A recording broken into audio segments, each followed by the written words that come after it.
మా latest videos కోసం మా ఈ తెలుగు న్యూస్ ఛానల్ సబ్స్క్రైబ్ చేసి గంట సింబల్ యాక్టివేట్ చేసుకోండి. ఈరోజే ప్రబోధిని ఏకాదశి, కార్తీక మాసంలో వచ్చే అత్యంత పవిత్రమైన రోజు. ఈరోజు ఏమీ చేయకపోయినా సరే ఈ పవిత్ర కథను విన్నా, చదివినా లేదా ఎవరికైనా వినిపించినా జన్మల పాపాలు, దరిద్రాలు పోతాయి, సకల శుభాలు కలుగుతాయి, వైకుంఠ వాసం కలుగుతుంది. ఈ ప్రబోధిని ఏకాదశి కథ వింటే ఈ రోజుతో మీ దశ మారిపోతుంది, అంతులేని ఐశ్వర్యం వస్తుంది. ప్రబోధిని ఏకాదశి రోజు దేవతలు ఎందుకు విష్ణుమూర్తిని నిద్రలేపారో తెలుసా? అది తెలియాలంటే కార్తీక పురాణంలోని ఈ కథను వినాలి. ఒకసారి పృథు చక్రవర్తి నారద మహర్షిని తిథులన్నిటిల్లో కూడా ఏకాదశి తిథి, మాసాలన్నిటిల్లో కార్తీక మాసం ఎందుకు విశేషమైనవిగా మారాయో తెలుపమని అడుగుతాడు. అప్పుడు నారద మహర్షి ఈ కథను చెప్తాడు. పూర్వం శంకుడు అనే ఒక రాక్షసుడు ఉండేవాడు. అసుర లక్షణాలు కలిగినవాడు గనుక దేవతలను నానా రకాల ఇబ్బందులకు గురి చేస్తూ ఉంటాడు. దేవలోకాన్ని ఆక్రమించుకొని అక్కడి నుంచి దేవతలందరినీ తరిమివేస్తాడు. దాంతో వాళ్ళంతా కూడా వాడి కంటికి కనిపించకుండా మేరు పర్వత గృహంలో తలదాచుకుంటారు. వాళ్ళ కోసం శంకుడు గాలిస్తూనే ఉంటాడు. దేవతలను నమ్మకూడదు, వేదాల ద్వారా వాళ్ళు మళ్ళీ శక్తివంతులై తనపై దాడి చేసే అవకాశం లేకపోలేదని అనుకుంటాడు. అందువలన వేదాలనేవి లేకుండా చెయ్యాలని నిర్ణయించుకుంటాడు. అయితే దేవతలు ఆ వేదాలు ఆ అసురుడి కంట కనపడకుండా సముద్రంలో దాచిపెడతారు. శంకుడికి అనుమానం వస్తుంది. నీటి యందు వేదాలను దాచి ఉంటారనే ఉద్దేశంతో సముద్రంలోనికి దిగేసి వెతకటం మొదలు పెడతాడు. ఎంతగా వెతికినా అవి కనిపించకపోవటంతో నిరాశ చెందుతాడు. వాళ్ళు తప్పనిసరిగా నీటి యందే దాచి ఉంచి ఉంటారు. అవి దొరకకుండా తాను బయటకు వెళ్ళకూడదని సముద్ర గర్భంలో వెతుకులాట సాగిస్తూ ఉంటాడు. శంకుడు సముద్ర గర్భాన ఉండటంతో దేవతలంతా మేరు పర్వత గుహంలో నుంచి బయటకు వస్తారు. బ్రహ్మదేవుడు వెంటరాగా అంతా కలిసి వైకుంఠానికి వెళ్తారు. ఆ సమయంలో స్వామి యోగనిద్రలో ఉంటాడు. అది కార్తీక శుద్ధ ఏకాదశి కావటంతో మంగళ వాయిద్యాలను మ్రోగిస్తూ కీర్తిస్తూ స్వామిని యోగనిద్ర నుంచి మేల్గొల్పుతారు.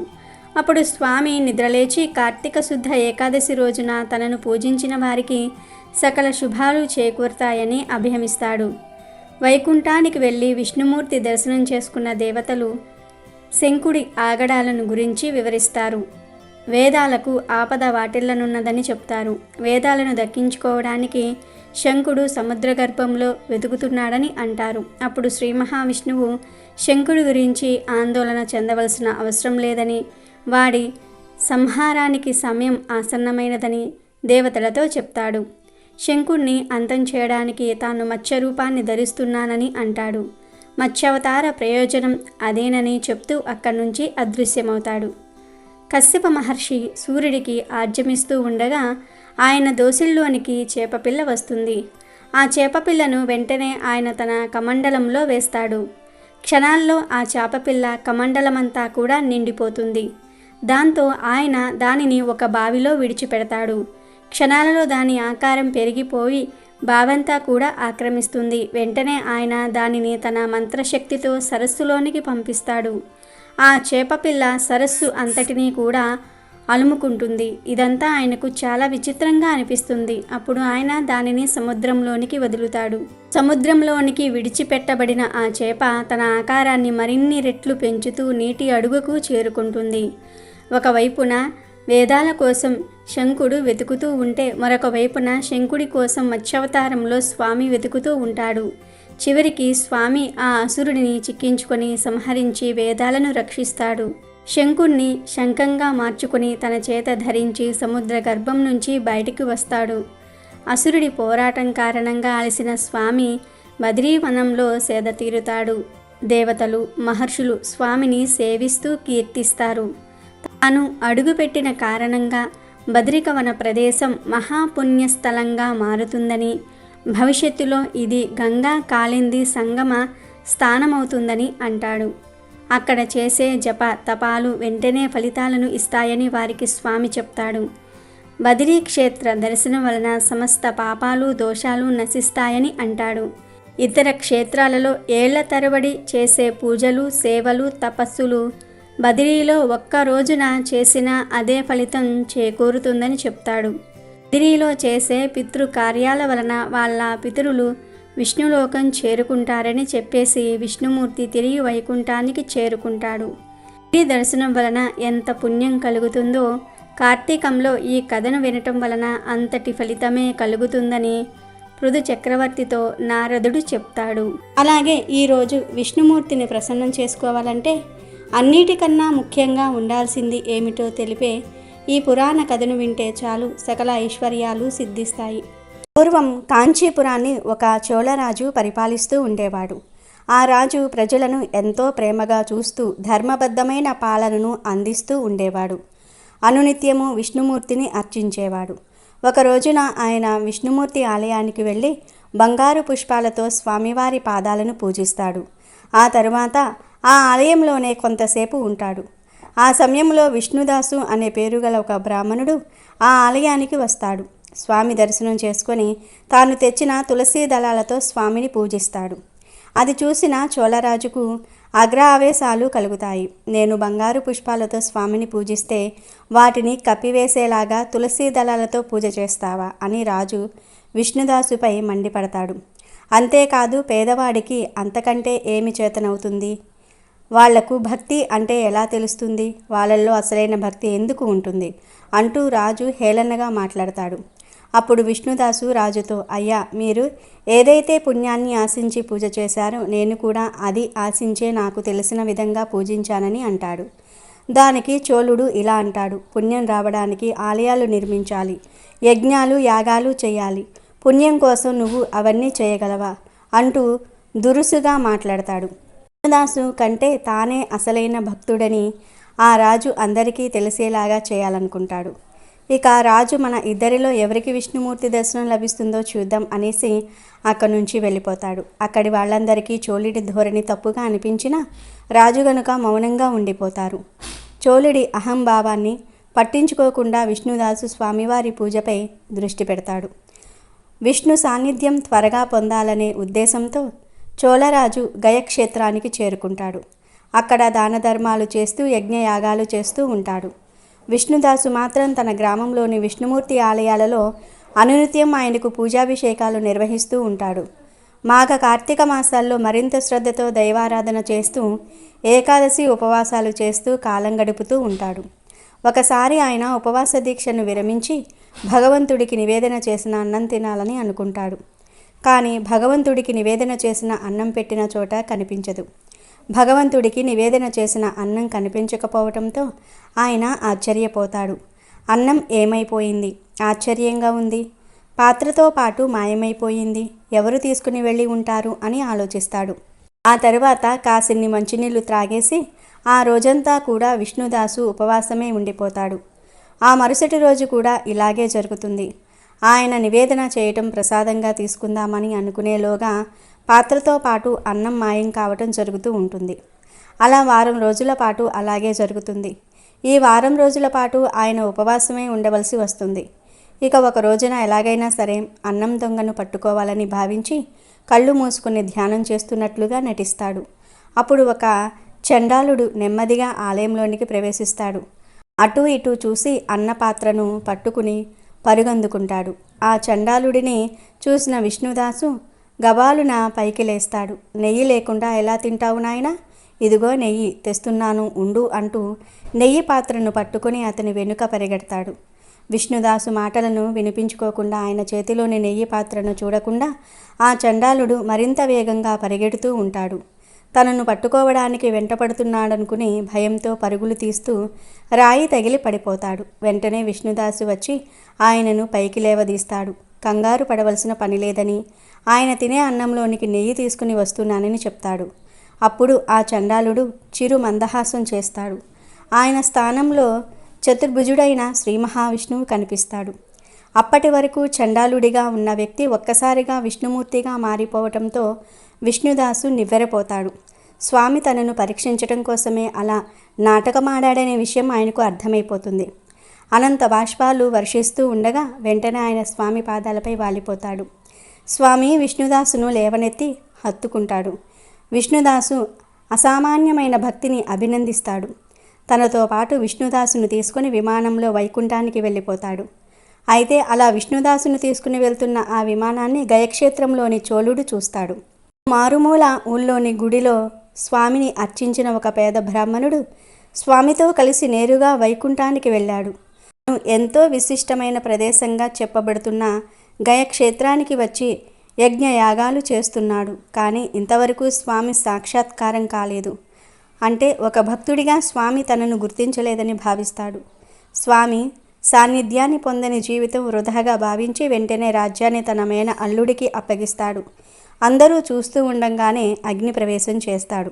చోళుడు హోమగుండంలోనికి అడుగు పెట్టగానే అందులో శ్రీమన్నారాయణుడు ప్రత్యక్షమై ఆయనను అక్కున చేర్చుకుంటాడు. ఏం జరుగుతుందో తెలియక అంతా అయోమయంగా చూస్తూ ఉండగానే చోళుణ్ణి స్వామి వైకుంఠానికి తీసుకుని వెళతాడు.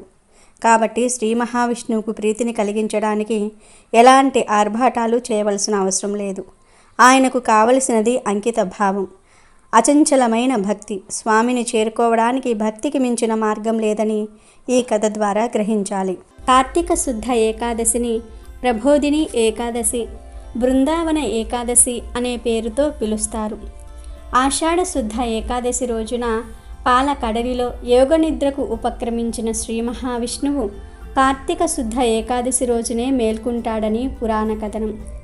కార్తీక శుద్ధ ఏకాదశికే ప్రబోధన ఏకాదశి, దేవ ప్రబోధిని ఏకాదశి, ఉద్ధాన ఏకాదశి అని పేర్లు. తొలి ఏకాదశి రోజున శయనించిన శ్రీ మహావిష్ణువు ఈ ఏకాదశి రోజున యోగనిద్ర నుంచి మేల్కునే రోజు కాబట్టి ఇది ఉద్ధాన ఏకాదశి అయ్యింది. దీనినే హరిబోధిని ఏకాదశి అని కూడా అంటారు. తొలి ఏకాదశి నాడు ప్రారంభమైన చాతుర్మాస్య వ్రతం ఈ ఏకాదశితో ముగుస్తుంది. మహాభారత యుద్ధంలో భీష్ముడు ఈ ఏకాదశి నాడే అస్త్ర సన్యాసం చేసి అంపశయ్య మీద శయనించాడు. యజ్ఞవల్క మహర్షి ఈ రోజునే జన్మించారు. ఈ రోజున ఉపవాసం ఉండి విష్ణువును పూజించి రాత్రి జాగరణ చెయ్యాలి. మర్నాడు ద్వాదశి గడియలు ఉండగానే విష్ణు పూజ చేసి పారణ చేసి అంటే భోజనం చేసి వ్రతాన్ని ముగించుకోవాలి. ఒకసారి ధర్మరాజు కృష్ణుడితో శ్రీకృష్ణ పరంధామ కార్తీక శుక్ల ఏకాదశి పేరు ఏమిటి? ఆ ఏకాదశి మహత్యం తెలుపమని ప్రార్థించాడు. దానికి శ్రీకృష్ణుడు ధర్మరాజా, బ్రహ్మదేవుడు నారద మహర్షికి వివరించిన ఈ ప్రబోధిని ఏకాదశి గురించి పూర్తిగా చెప్తాను, శ్రద్ధగా విను అని ఇలా చెప్పటం ప్రారంభించాడు. రాజా, కార్తీక మాసంలో శుక్లపక్షంలో వచ్చే ఏకాదశిని ప్రబోధిని ఏకాదశి అంటారు. ఇది ఎంతో పవిత్రమైన రోజు, సమస్త పాపాలను పోగొట్టే పుణ్యదినం. గంగా నదితో పాటు సమస్త పుణ్యతీర్థాలు పోగొట్టే పాపాలన్నిటినీ కూడా ఈ ఒక్కరోజు చేసే ఉపవాసం పోగొడుతుంది. అంతటి శక్తి ఈ ప్రబోధిని ఏకాదశికి ఉంది. ప్రబోధిని ఏకాదశి వచ్చిందంటే గంగా నదితో మరియు ఈ భూమండలంలో ఉన్న సమస్త పుణ్య తీర్థములతో మానవులకు పని లేదని ఆ పుణ్య తీర్థాలే ఒప్పుకుంటాయి. ఈ ఏకాదశి చాలా మహత్తరమైనది అని శ్రీకృష్ణుడు ధర్మరాజుకు వివరించాడు. భగీరథుడు మహా తపస్సు చేసి గంగానదిని ఈ భూమి మీదకు తీసుకువచ్చాడు. అప్పుడు గంగానది నేను ప్రబోధిని ఏకాదశి రోజు వరకు పాపాలను పోగొడతాను అంటుంది. అంటే ప్రబోధిని ఏకాదశి రోజు ఇక గంగానదితో పని లేదు. ఈరోజు ఆచరించే పుణ్య కార్యాల వలనే మానవుల పాపాలన్నీ కూడా పోతాయని అర్థం. ఈరోజు విష్ణువును కదంబ పూలతో అర్చించేవాడు యమ సదనానికి వెళ్ళనే వెళ్ళడు. గులాబీ పూలతో అర్చించేవాడు నిశ్చయంగా ముక్తిని పొందుతాడు. ఈరోజు విష్ణుమూర్తిని వకుల అశోక పుష్పాలతో అర్చించేవాడు ఆకాశంలో సూర్యచంద్రులు ప్రకాశించేంత వరకు శోక విముక్తుడై ఉంటాడు. దేవదేవుణ్ణి సమీపత్రాలతో పూజించేవాడు యమరాజు దండన నుంచి తప్పించుకుంటాడు. చంపక పుష్పాలతో పూజించేవాడు ఈ భౌతిక జగత్తులో తిరిగి జన్మించవలసిన పని ఉండదు.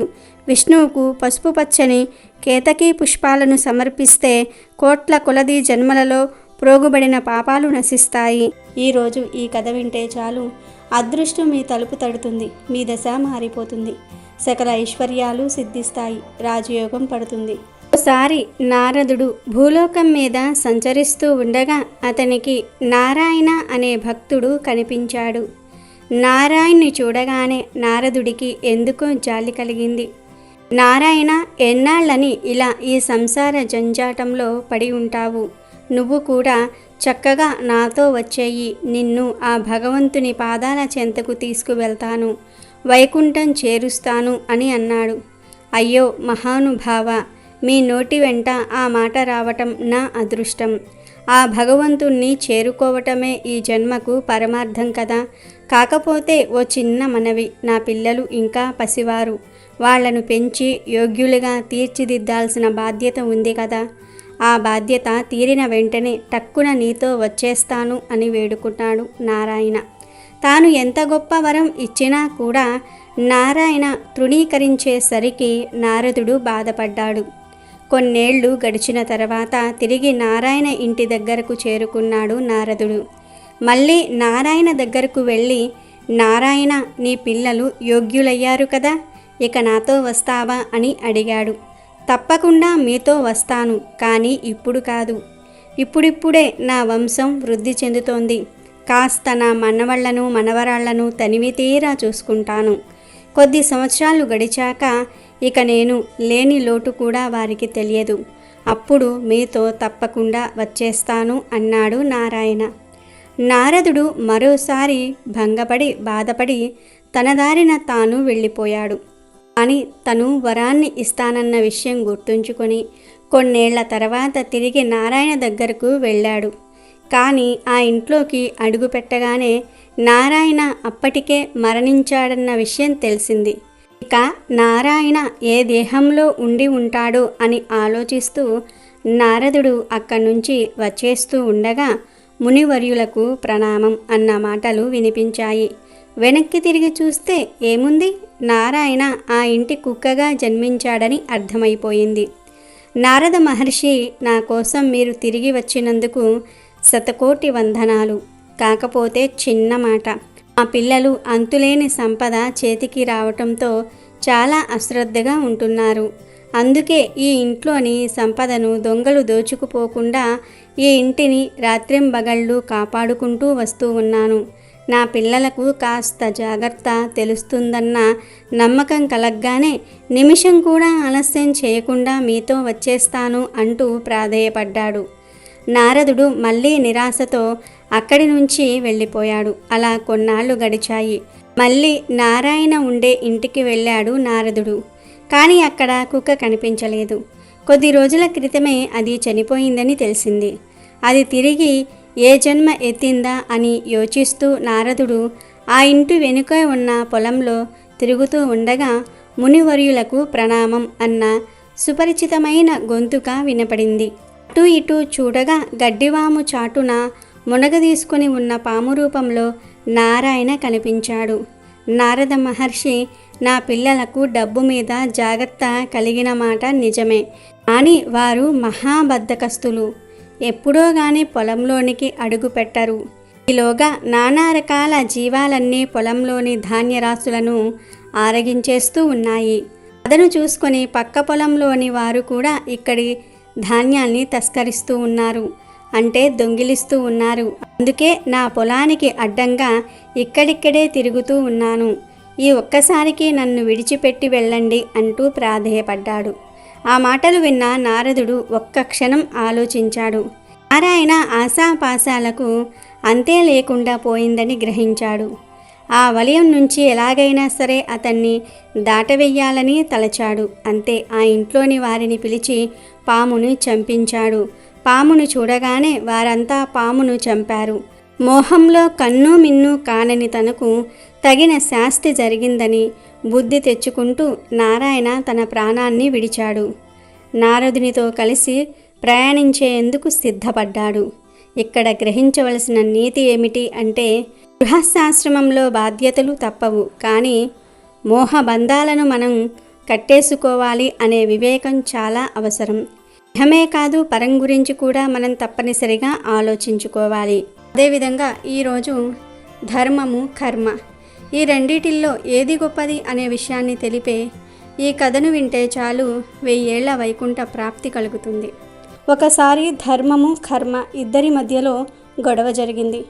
నేను గొప్ప అంటే నేను గొప్ప అంటూ ఇద్దరు వాదులాడుకుంటూ ఉన్నారు. ఇక ఇలా విషయం తేలదు అని మనం దేవేంద్రుని వద్దకు నేరుగా వెళ్దాం, ఆయనే మనలో ఎవరు గొప్పవారో చెప్తారు అని అనుకుని నేరుగా ఇద్దరూ కలిసి ఇంద్రుని వద్దకు చేరుకున్నారు.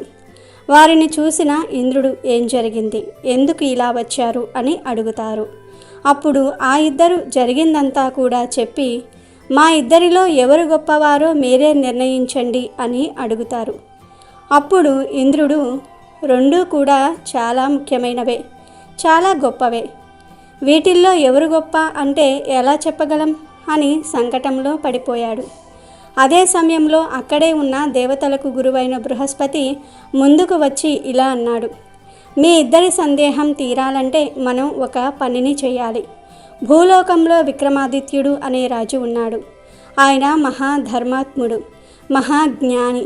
ఆయన మీ సందేహాలన్నిటినీ తీరుస్తారు. మనం వెంటనే ఆయన రాజ్యానికి బయలుదేరుదాం అని అన్నాడు. దాంతో ఇంద్రుడు, బృహస్పతి, ధర్మము, కర్మం వీరంతా విక్రమాదిత్యుని రాజ్యానికి చేరుకున్నారు. వారిని చూసి విక్రమాదిత్యుడు చాలా ఆనందించి వారికి గౌరవంగా నమస్కరించి, దేవా, మీ రాకకు కారణం ఏమిటి అని అడుగుతాడు. అప్పుడు ఇంద్రుడు, వీరు ధర్మము కర్మ, వీరిలో ఎవరు గొప్ప అనే గొడవ మొదలయ్యింది. ఇప్పుడు మీరే వీరిద్దరిలో ఎవరు గొప్ప అని నిర్ణయించాలి అని చెప్తాడు. అది విన్న విక్రమాదిత్యుడు, దేవా, మీకు అన్నీ తెలుసు, కానీ నా ద్వారా ఈ విషయాన్ని లోకానికి తెలియజేయాలి అని అనుకుంటున్నారు. మీ ఆజ్ఞ ప్రకారం నేను తప్పకుండా తెలియజేస్తాను, కానీ దానికోసం మనం ఒక వనానికి వెళ్ళవలసి ఉంటుంది అని అన్నారు. ఆ తర్వాత అందరూ కలిసి వనానికి చేరుకున్నారు.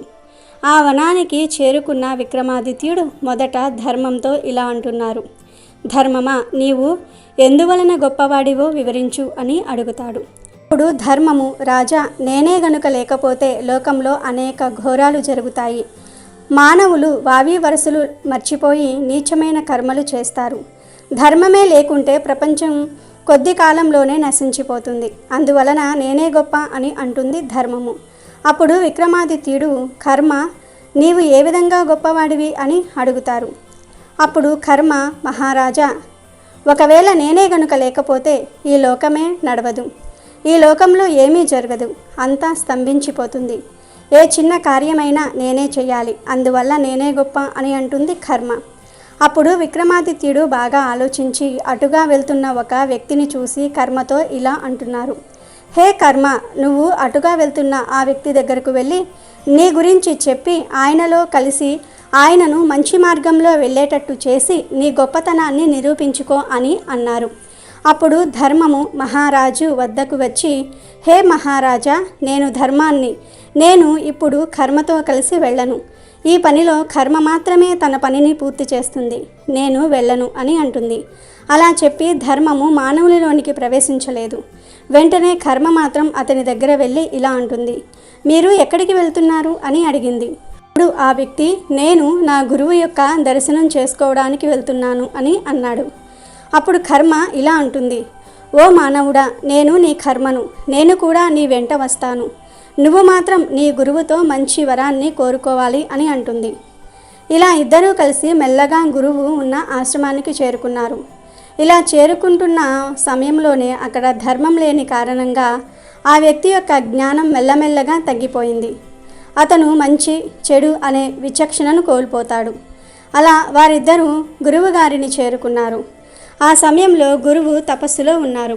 వచ్చిన ఆ వ్యక్తి గురువును తపస్సు నుంచి లేపే ప్రయత్నం చేశాడు. ఆ సమయంలో గురువులో కూడా ధర్మం లేదు, కర్మ మాత్రమే ఉంది. అందువలన ఎంత పిలిచినా గురువు మాత్రం కన్నులు తెరవలేదు. ఆ తరువాత ఆ వ్యక్తి అనగా శిష్యుడు గురువును కర్రతో కొట్టడం మొదలుపెట్టాడు. ఎందుకంటే ఇప్పుడు అతనిలో కర్మ మాత్రమే ఉంది, ధర్మము లేదు. అందువలన ఈ క్రూరమైన పనిని చేస్తూ ఉన్నాడు. ఆ తర్వాత గురువుగారు తపస్సు నుండి లేచి చూస్తే తన ప్రియ శిష్యుడే తనను కొడుతున్నాడు. అప్పుడు గురువులో కూడా ధర్మం లేదు, కర్మ మాత్రమే ఉంది. అందువలన ఆ గురువుకు విపరీతమైన కోపం వచ్చి తన ప్రియ శిష్యుడు అని కూడా చూడకుండా నువ్వు వెంటనే గాడిదగా మారిపో అని శాపం ఇచ్చారు. వెంటనే ఆ శిష్యుడు గాడిదలాగా మారిపోయాడు. అలా గాడిదలాగా మారిన ఆ వ్యక్తి పరిగెత్తుకుంటూ విక్రమాదిత్యుని వద్దకు వచ్చి ఇలా అంటున్నాడు, మహారాజా, నేను కర్మను. నా ప్రభావంతో నేను ఒక మనిషిని కూడా గాడిదలాగా మార్చేస్తాను అని అంటుంది. అప్పుడు ఆ మహారాజు ధర్మమును పిలిచి, ఓ ధర్మమా, ఇప్పుడు నువ్వు వెళ్ళి నీ ప్రభావాన్ని చూపించు అని అంటారు. వెంటనే ధర్మము ఆ గాడిదలో కలిసి గురువుగారి దగ్గరకు చేరుకుంటుంది. గురువులోకి ధర్మము ప్రవేశించగానే నా వల్ల పెద్ద అనర్థమే జరిగింది, నా ప్రియ శిష్యుణ్ణి నేను శపించాను అంటూ చాలా బాధపడతారు. ఆ తర్వాత శపించబడిన వ్యక్తి గాడిద రూపంలో తన ఇంటి ముందుకు చేరుకుంటాడు. అప్పుడు అక్కడ ధర్మం కూడా ఉండటం వలన దాని ప్రభావం చేత ఆ వ్యక్తి యొక్క భార్య జరిగిందంతా కూడా తెలుసుకుంటుంది. తన భర్తను గురువు శపించిన విషయం తెలుసుకుని ఆ గాడిద రూపంలో ఉన్న తన భర్తను తీసుకుని గురువు వద్దకు చేరుకుని ఆయనతో ఇలా అంటుంది, ఓ గురుదేవ, నా భర్త అజ్ఞానం వలన ఈ తప్పు జరిగిపోయింది. మమ్మల్ని క్షమించి మీ శాపాన్ని ఉపసంహరించి నా భర్తకు పూర్వరూపాన్ని ప్రసాదించండి అని వేడుకుంటుంది. అప్పుడు ఆ గురువు, అమ్మ, నేను ఇచ్చిన శాపాన్ని ఉపసంహరించుకునే శక్తి నాకు లేదు, కానీ శాప విమోచనానికి మాత్రం ఒక ఉపాయం ఉంది. ఇతనికి ఎప్పుడైతే దేవేంద్రుడైన ఇంద్రుడు అలాగే బృహస్పతి ఇద్దరినీ ఒకేసారి ఇతను దర్శిస్తారో ఇతనికి శాప విమోచనం జరిగి ఇతనికి పూర్వరూపం లభిస్తుంది అని చెప్పారు.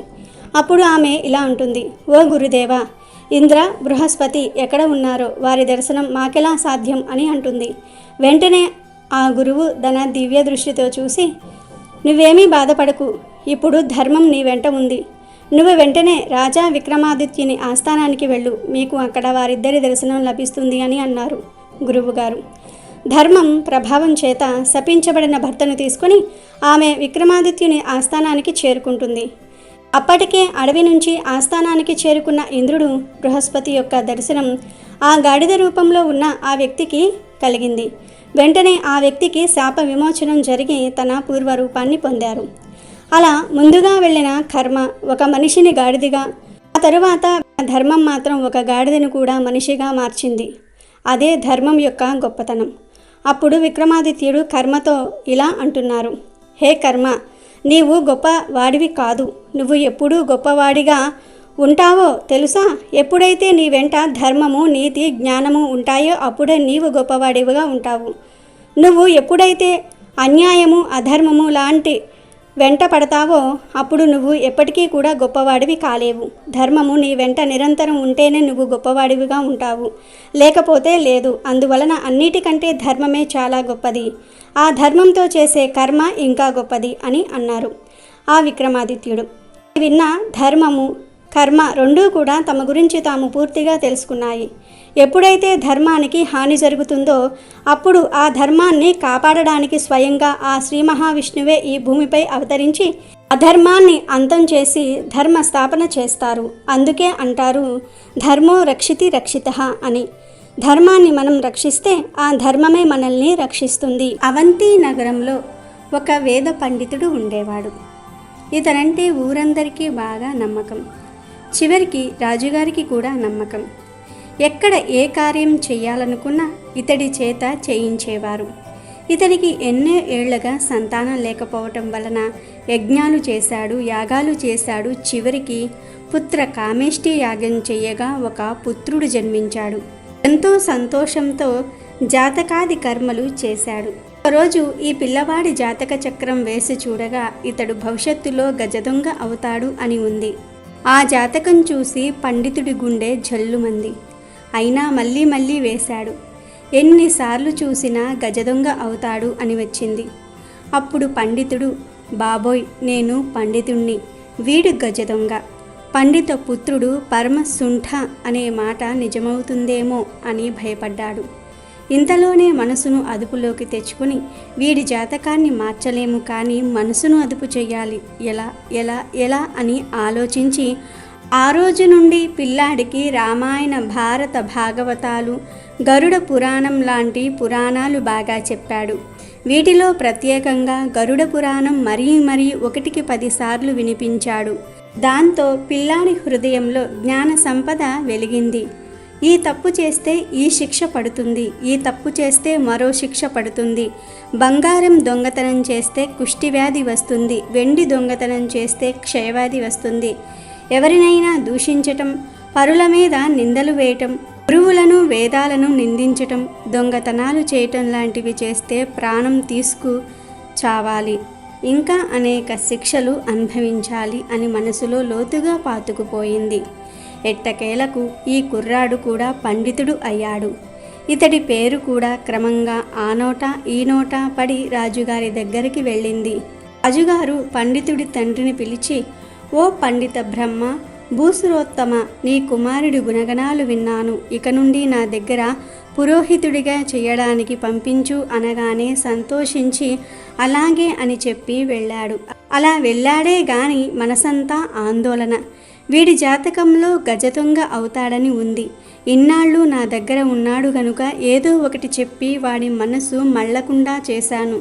ఇప్పుడు రాజమందిరంలోనికి ప్రవేశిస్తే అక్కడ ఉండే బంగారం, వెండి, ఇతర విలువైన సామాగ్రి చూసి పొరపాటున మనసు మారి దొంగతనం చేస్తే వాడి తలే పోతుంది. అయ్యో, పంపించకపోతే వీడికి భవిష్యత్తు ఉండదు. అక్కడికి వెళ్ళాక ఏదైనా చేస్తే మనిషే ఉండడు అని తనను తాను నిగ్రహించుకుని కొడుకును పిలిచి, నాయనా, రేపటి నుండి నువ్వు రాజమందిరంలో పురోహితుడిగా చెయ్యాలి కనుక చాలా జాగ్రత్తగా ఉండాలి. ఏమరపాటుతో ఉన్నావా, తలే తీసేస్తాడు రాజుగారు అని మళ్ళీ గరుడ పురాణం చెప్పి ఎన్నెన్నో నీతులు చెప్పి జాగ్రత్తలు చెప్పి పంపించాడు. చిన్ననాటి నుండి ఇలా పురాణాలు, రామాయణ, భారత భాగవతాలు చెప్తూ ఉంటే ఎందుకు చెప్తున్నాడో అర్థమయ్యేది కాదు ఈ పండిత పుత్రుడికి. వీడు గజదొంగ అవుతాడని తండ్రికి తప్ప వీడికి తెలియదు. మొత్తం మీద రాజుగారిని కలిసి అక్కడ పురోహితుడిగా నియమితుడయ్యాడు. పూజ చేయడానికి పూజా మందిరంలోనికి వెళ్ళగానే అక్కడ ధగధగా మెరిసిపోతున్న వజ్రాలు, పగడాలు, బంగారము, వెండి వస్తువులు చూసి, ఆహా, నా జీవితంలో ఇలాంటివి చూడలేదు అంటూ చేతితో పట్టుకోబోయాడు. వాటిని తీసుకోవాలనిపించింది. వెంటనే మనసులో, అమ్మో, ఈ దొంగతనం చేస్తే ఈ బాధలు పడాలి అని చిన్నప్పటి నుండి తన తండ్రి చెప్పిన మాటలు, పురాణాలు గుర్తొచ్చి, అమ్మో, వద్దు వద్దు అని వెనక్కి తగ్గి పూజాది కార్యక్రమాలు చేశాడు. ఇలా కొన్నాళ్ళు గడిచింది. ఒకరోజు ఆనాటి కార్యక్రమాలు పూర్తి చేసి ఇంటికి వెళ్ళబోతూ ఉంటే రాజద్వారం దగ్గర ద్వారపాలకులు ఆపి చేతిలో ఉన్న మూట చూసి, ఏంటది స్వామి, చూపించండి అనగా, అయ్యో, ఏమీ లేదు, ఏమీ లేదు అనగా అనుమానం వచ్చి లాక్కొని చూస్తే ఆ మూటలో తౌడు ఉంది. ఇదేంటి స్వామి, తౌడు మూట పట్టుకుపోతున్నారు అని ద్వారపాలకులు అడగగా పండితుడు బెదిరిపోతూ చూశాడు. ఇక ద్వారపాలకులు సందేహంతో రాజుగారి దగ్గర ఇతడిని ప్రవేశపెట్టారు. అప్పుడు రాజుగారికి జరిగిందంతా పూసగుచ్చినట్లు భటులు చెప్పారు. రాజు అంతా విని, భూసురోత్తమ, ఎందుకు ఇలా చేశావు అని అడుగుతాడు. అప్పుడు పండితుడు, ఏమీ లేదు మహారాజా, ఆవుకు పెట్టడానికి ఇంట్లో తౌడు నిండుకుంది, అందుకే ఇలా చేశాను అనేసరికి రాజుగారు నవ్వుకుని, అదేంటి పండితపుత్ర, అడిగితే బస్తాలకు బస్తాలకు ఇచ్చేవాడిని కదా, దొంగతనం చేయాల్సిన కర్మేమి వచ్చింది, చిన్న పిల్లాడి చేష్టల ఉంది అనుకొని అతడి తండ్రిని పిలిపించాడు. తండ్రి గజగజ వణికిపోతూ, అయ్యో, వీడేం చేశాడో, అనుకుందంతా జరిగినట్లు ఉంది, ఎంత చెప్పినా కర్మను మార్చలేము, అయ్యో, వాడి తల తీసేస్తారు, కుయ్యో మొర్రో, అయ్యో నాయనో అంటూ ఏడుస్తూ దర్బారుకు వచ్చాడు. అప్పుడు రాజుగారు జరిగింది చెప్పాడు. మనసులో హమ్మయ్య అనుకుని, మహారాజా, మీకు ఒక రహస్యం చెప్పాలి, ఏకాంతంగా మాట్లాడాలి అని రాజుగారి ఏకాంత మందిరానికి తీసుకుని వెళ్ళి, మహారాజా, నన్ను క్షమించండి, ఇదిగో వాడి జాతకం, వీడి జాతకం ప్రకారం గజదొంగ అవ్వాలి, కానీ నేను మన భారత భాగవత రామాయణ పురాణాలు చిన్ననాటి నుండి బోధించాను, వాటి ప్రభావమే ఈ చిన్న దొంగతనంతో పూర్తయింది, లేదంటే ఈ పాటికి వాడు గజదొంగ అయ్యుండేవాడు, వాడి జాతక దోషం ఈ దొంగతనంతో పూర్తయింది, ఇక మీదట ఎలాంటి అపశృతి జరగదు అని మాటిస్తున్నాను అని రాజుగారికి వివరించాడు. ఆ పండితుడి నిజాయితీకి మెచ్చుకొని మణిమాణిక్యాలు ఇచ్చి, బస్తాల కొద్దీ ఆహార ధాన్యాలు ఇచ్చి, తౌడు ఇచ్చి పంపించాడు రాజు. ఆ విధంగా పిల్లాడి దోషాలను నివృత్తి చేశాడు తండ్రి. అందుకే పిల్లలకు చిన్ననాటి నుండి ఇలాంటి పురాణాలు, ఇతిహాసాలు చెప్తే జాతకాలు మార్చేయవచ్చు. ఇది నిజంగా జరిగిన కథ. పుణ్యం మనల్ని జన్మ జన్మల వరకు ఎలా ఫాలో అవుతుందో తెలిపే ఈ పవిత్ర కథను వింటే చాలు కోటి జన్మల పుణ్యం వస్తుంది. చేసిన పుణ్యం చెడని పదార్థం అని పెద్దలు చెప్తూ ఉంటారు. అంటే మనము ఇప్పుడు అనుభవిస్తున్న సుఖాలన్నీ కూడా మనము గత జన్మలో చేసుకున్న పుణ్యాల ఫలితం అని అర్థం. మనం చూస్తూ ఉంటాము, పరమ దుర్మార్గుడు కూడా ప్రస్తుతం చాలా సుఖాలు అనుభవిస్తూ ఉంటాడు. మనము వాడు పాపాలు చేస్తూ ఉన్నా ఇంత సుఖంగా ఎలా ఉండగలుగుతున్నాడని అనుకుంటూ ఉంటాము. కానీ ఈ జన్మలో వాడు అనుభవిస్తున్నది గత జన్మలో పుణ్యాల తాలూకా. ఈ విషయము అర్థం కావడానికి ఒక చిన్న కథ విందాం. పూర్వం ఒక రాజు ఉండేవాడు. ఆయనకు ఉన్నట్టుండి ఒక పెద్ద సందేహం వచ్చింది. అది ఏమిటి అంటే, నేను పుట్టిన సమయంలోనే, అంటే అదే ముహూర్తానికి చాలామంది పుట్టి ఉంటారు కదా, వారందరూ రాజ్యాలు ఏలుతున్నారా లేదో, నేను ఒక్కడినే రాజు ఎలా అయ్యాను? రాజు తలుసుకుంటే దెబ్బలకు కొదువేముంటుంది? ఈ సందేహ నివృత్తికి మర్నాడు సభలో తన జాతకం ఇంకా కొంతమంది అదే సమయంలో జన్మించిన వారి జాతకాలు తెప్పించి సిద్ధాంతుల ముందు ఉంచి తన సందేహాన్ని వారి ముందు ఉంచాడు. ఒక్కొక్క సిద్ధాంతి ఒక్కొక్క రకమైన సమాధానాలు చెప్పారు. కానీ ఏవీ ఆయనకు తృప్తిని ఇవ్వలేదు. ఈ విధమైన అసంతృప్తితో రాజు దిగులు చెందుతూ రాజ్యంలో తన సందేహాన్ని నివృత్తి చేసిన వారికి భారీగా పారితోషికం ఇస్తానని ప్రకటించాడు. వచ్చిన వాళ్ళు చెప్పిన సమాధానాలు ఆయనకు తృప్తి నివ్వకపోగా ఇంకా అసంతృప్తిని, అసహనాన్ని పెంచాయి. ఒకరోజు ఒక యోగిరాజు సందేహాన్ని తీర్చడానికి రాజు సమక్షంలోనికి వచ్చాడు. రాజు తన సందేహాన్ని ఆ వృద్ధ యోగికి వివరించగా రాజుగారి జాతకాన్ని పరిశీలించి, రాజా, మీ సందేహాన్ని తీరుస్తాను, కానీ దానికి మీరు ఈ నగరానికి బయట ఉన్న సన్యాసిని కలిస్తే ఆయన మీ ప్రశ్నకు జవాబు చెప్తాడు అని చెప్పాడు. రాజు ఆ యోగి సలహా మేరకు ఊరు చివర అడవిలో ఉన్న సన్యాసి దగ్గరకు వెళ్ళాడు. ఆ సమయానికి ఆ సన్యాసి బొగ్గు తినటం చూసిన రాజు ఆశ్చర్యపోయి, ఆ బొగ్గు తినే సన్యాసి నా సందేహం ఏమి తీరుస్తాడు అని అయిష్టంగానే తన ప్రశ్నను ఆయన ముందు ఉంచాడు. అప్పుడు ఆ సన్యాసి రాజు ప్రశ్న విని చాలా చిరాకుగా, ఇంకా కొంత దూరము వెళ్తే ఇలాంటిదే ఒక గుడిసె వస్తుంది, ఆ గుడిసెలో ఒక సాధువు ఉంటాడు, అతనిని ఈ ప్రశ్న అడగండి, అతను మీకు సరి అయిన సమాధానం చెప్తాడు అని చెప్పి విసురుగా గుడిసె తలుపు వేసేశాడు. రాజు నిరాశతో ఏమో తన ప్రశ్నకు సమాధానం దొరుకుతుందేమో అని మరో సాధువు వద్దకు బయలుదేరి ఆ సాధువు ఉన్న చోటుకు చేరాడు. అక్కడ రాజు చేరే సమయానికి ఆ సాధువు మట్టి తింటున్నాడు. రాజు ఆ దృశ్యాన్ని చూసి ఇబ్బందికరంగానే తన ప్రశ్నను అడిగాడు. ఆ సాధువు చాలా కోపంగా అరిచి అక్కడి నుండి వెళ్ళిపోమ్మంటాడు. రాజు ఆ సాధువుని ఏమీ చేయలేక తిరిగి వెళ్ళిపోతూ ఉంటే ఆ సాధువు రాజుతో, ఇంకా కొంచెం దూరం వెళితే ఒక గ్రామం వస్తుంది, ఆ గ్రామంలో చనిపోవడానికి సిద్ధంగా ఉండే బాలుడు ఉంటాడు, నీవు వెళ్ళి ఆ బాలుణ్ణి కలువు అని కటువుగా చెప్తాడు. రాజుకు ఇదంతా అగమ్య గోచరంగా ఉంది. అయినా తన సందేహ నివృత్తి కోసము ఆ బాలుణ్ణి కలవాలని నిశ్చయించుకుని ఆ గ్రామము చేరి చనిపోవడానికి సిద్ధంగా ఉన్న బాలుణ్ణి కలిసి తన సందేహాన్ని ఆ బాలుడి ముందు ఉంచుతాడు.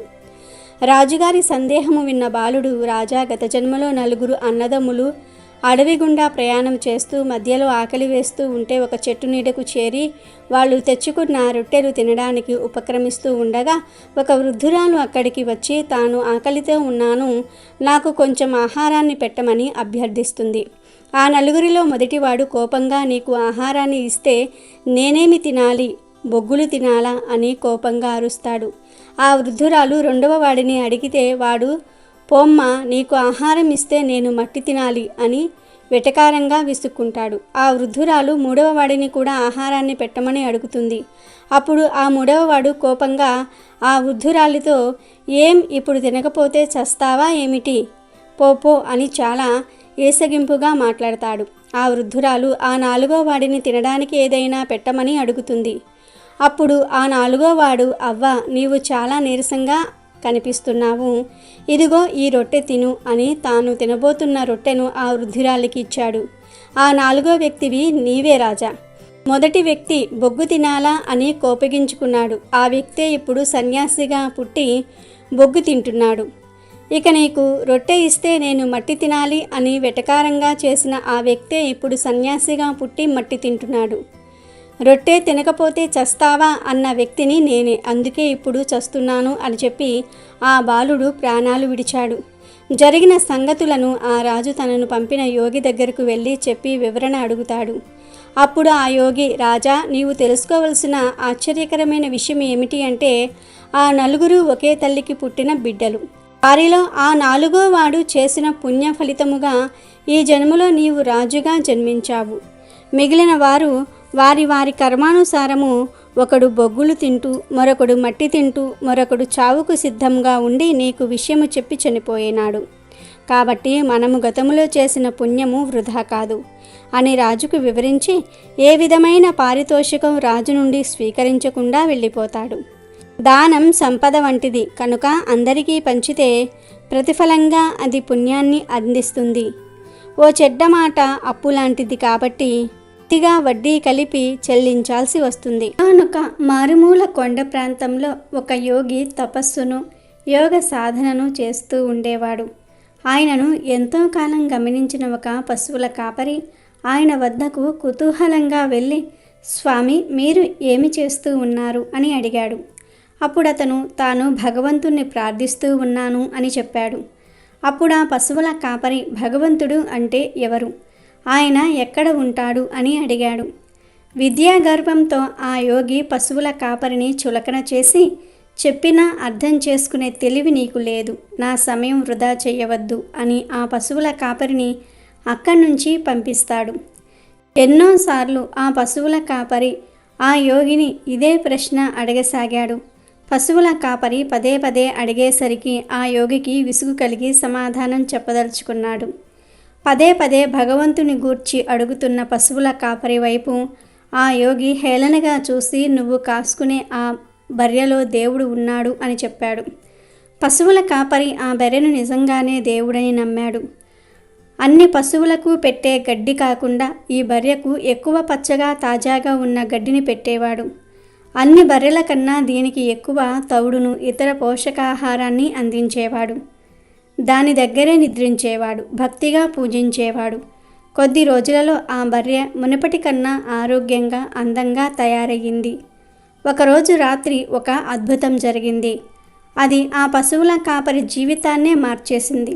అర్ధరాత్రి జరిగిన ఆ అద్భుతం ఏమిటంటే, ఒకనాడు అర్ధరాత్రి పశువుల కాపరి నిద్రిస్తూ ఉండగా కుమారా అన్న పిలుపు వినబడింది.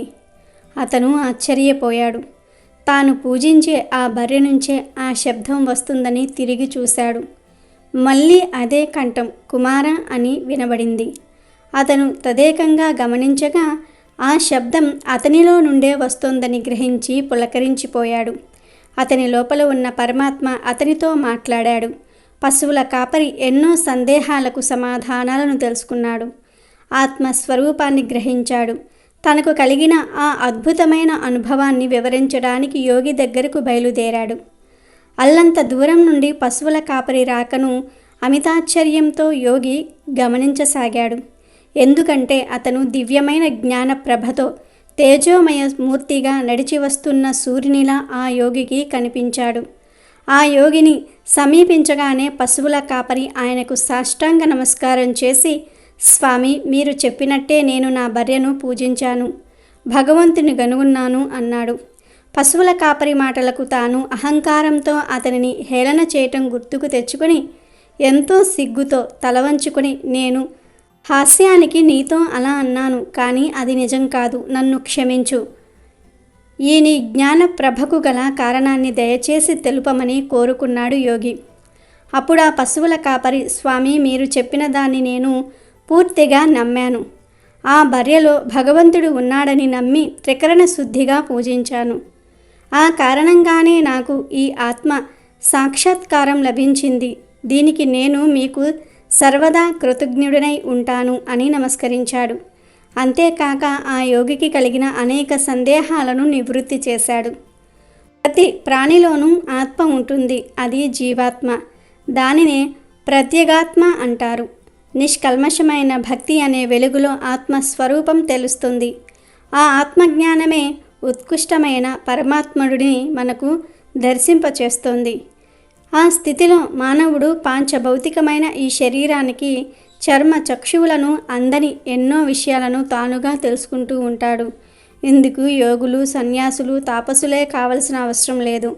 త్రికరణ శుద్ధిగా భగవంతుని నమ్మే పశువుల కాపరికి కూడా పరమాత్మ సాక్షాత్కారం సాధ్యమే అని చెప్పటమే ఈ కథ లక్ష్యం. కాబట్టి ఈరోజు ఈ కథలు వింటే చాలు, మీ దశ మారిపోతుంది. వద్దన్న ఐశ్వర్యం వస్తుంది.